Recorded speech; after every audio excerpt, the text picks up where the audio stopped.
And welcome back to On the Line with David Rocker and Bogie Wood. Bogie, yes. What do you have for us?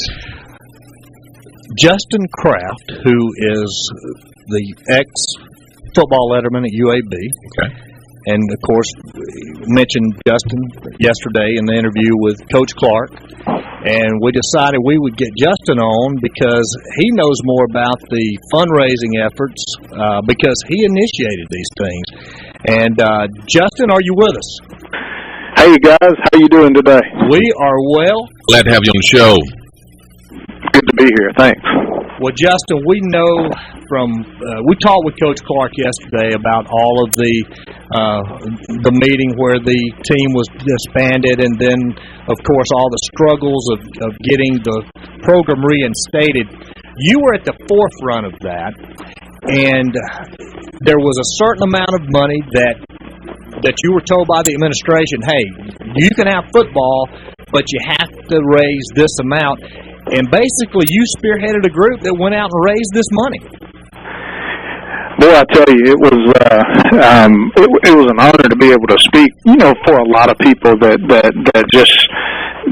were so excited and felt like UAB football and athletics in general was really making a turn and turning the corner, and we were just shocked on December the 2nd, and you know, not only for the school, but for the future and for all the kids out there that want to play Division I football. So it took a lot of work. There were several reports done by experts in the sports economic industry, and the administration finally settled on some numbers. And what was exciting is we were able to go out, and within 6 weeks, which I think is unprecedented, really, in 6 weeks we went from zero to $20 million to guarantee the operations for the next 5 years, as well as get a really big head start on building the kind of facilities that Coach Clark needs to not only compete but win here at UAB.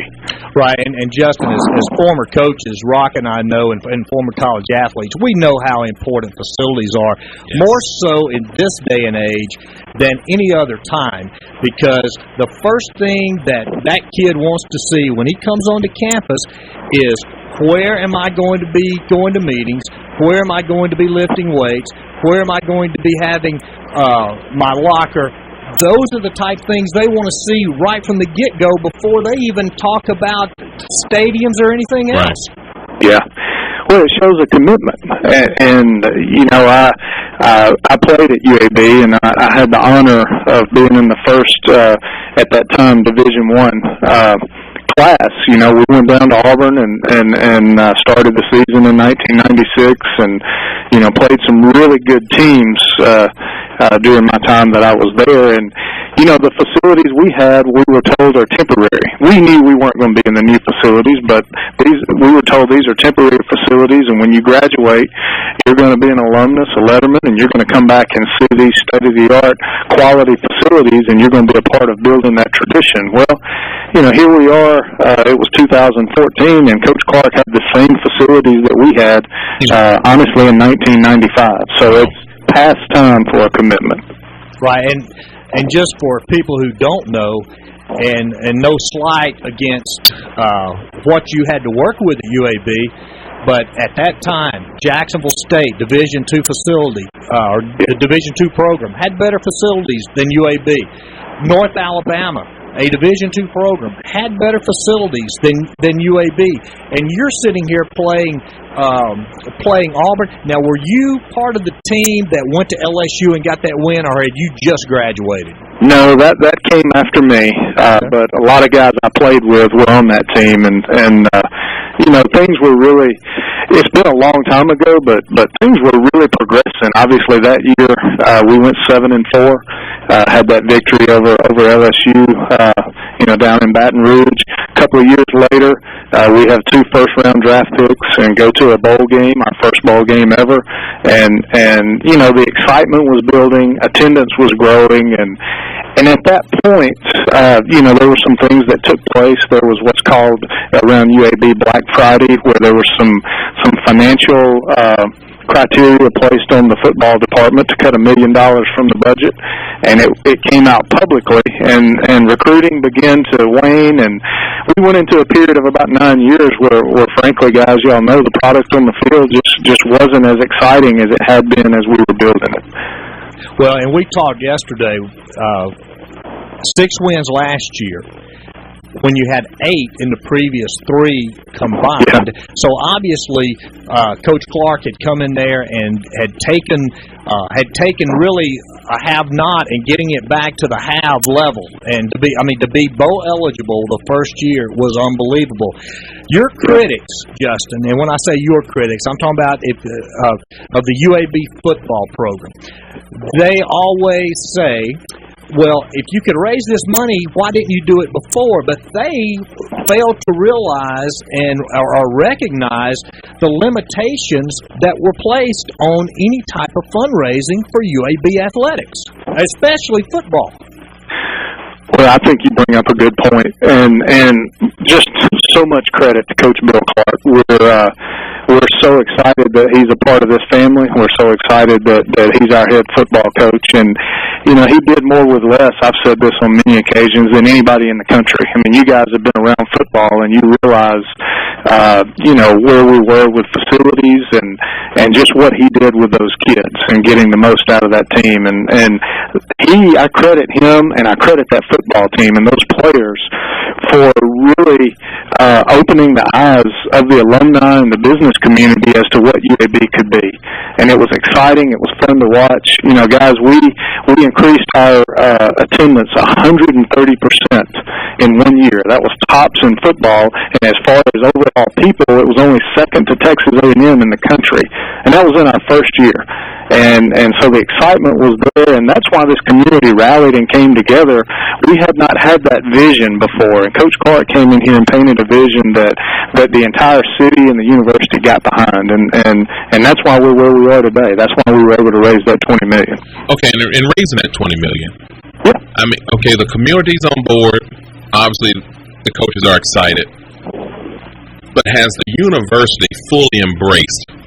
Saying, listen, we're going to, football is here, pretty much saying here to stay, and 100% trying to make UAB a better school just from the athletic standpoint. Yeah, I think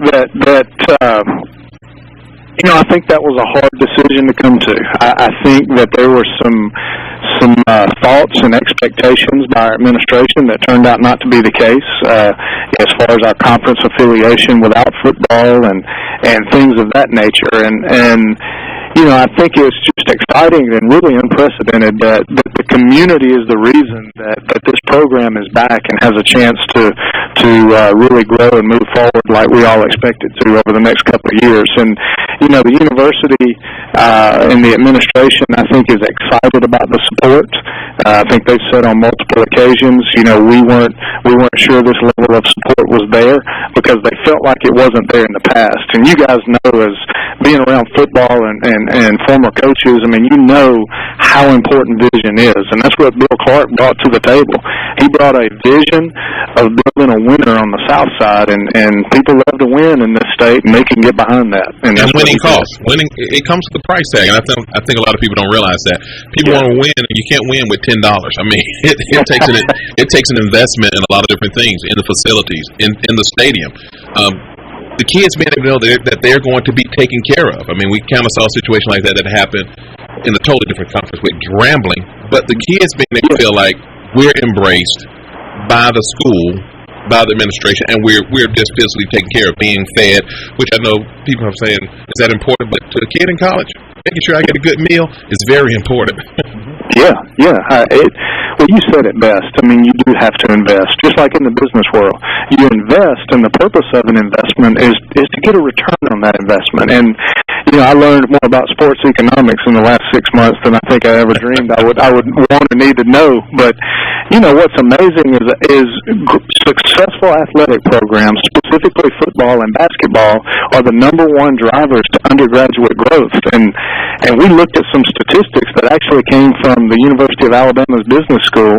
For every 1,000 undergraduate students that are added because of your athletic programs, that means approximately $20 million to the university annually and $5 million to the local economy.